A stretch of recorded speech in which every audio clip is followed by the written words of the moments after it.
hitting zero.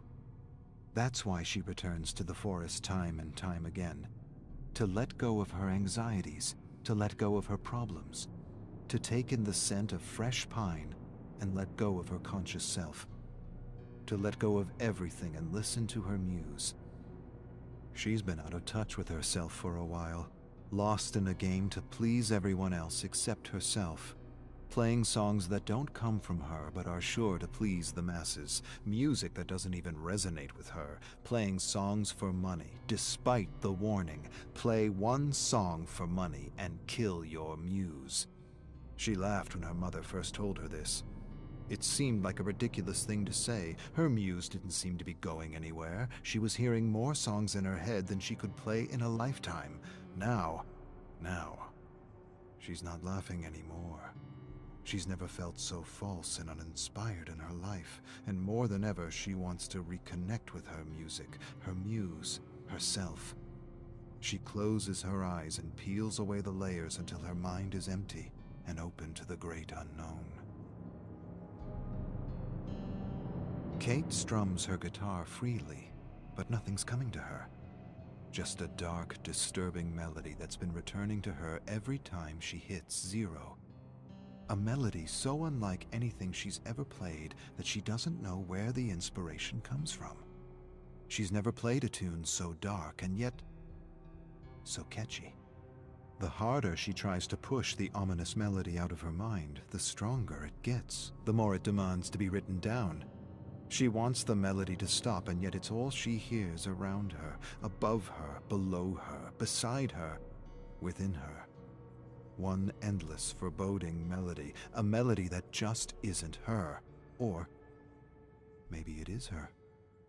Maybe the show pony routine has changed her, corrupted her, perhaps even crushed her, and if not her, the best part of her, her muse. She stops strumming, closes her eyes, pushes everything out of her mind, and begins a slow and patient countdown back to zero. She waits for an inspiration that never comes. Nothing except that lonely, ominous melody. The more she tries to strum something else, the louder it echoes in her mind. She stops for a long, silent moment, but the tune doesn't. She closes her eyes and tries to force it out of her mind, but it's not in her mind. It's coming from the cave. It can't be. She shakes her head. The tune fades as she returns to zero and tries one last time to connect with her muse, her real muse, regretting all the paid gigs that drove her further and further from who she was, who she really was. She closes her eyes and counts down. 5, she relaxes her toes. 4, she relaxes her legs. 3, she relaxes her torso. 2, her hands. 1, her lips, her nose, her face. 0, she silences her thoughts. 3 hours and still nothing but that foreboding melody. More than anything, she wishes she had taken some time to realign herself and make sure she was spending her life's energy on something real and true to who she was. Instead, she squandered her life's energy on acts and routines and her piggy bank. That wasn't supposed to happen. Not to her. One of her inspirations was the great Woody Guthrie. Everything he wrote was true to who he was. Everything he did came from him, came from a real and pure place. She was like that at some point in her life.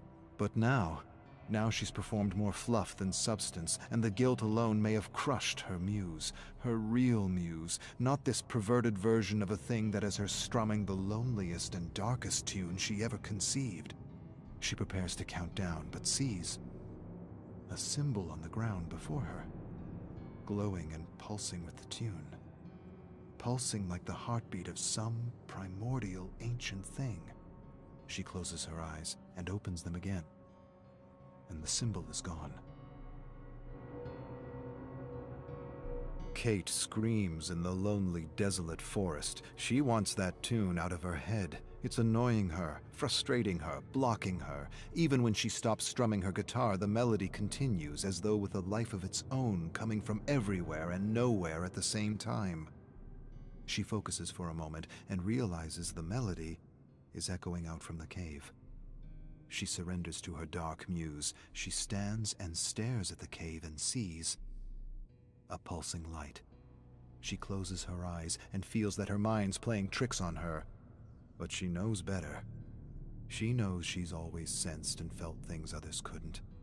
She once heard someone say that today's shamans are our artists, authors, and musicians, that unlike other people they are capable of accessing other thoughts, worlds, and ideas from otherworldly realms. She always had that ability, but never like this. Never so dark.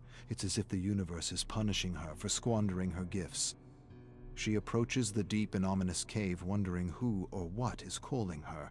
A vague memory tugs at her, tells her she's done this before.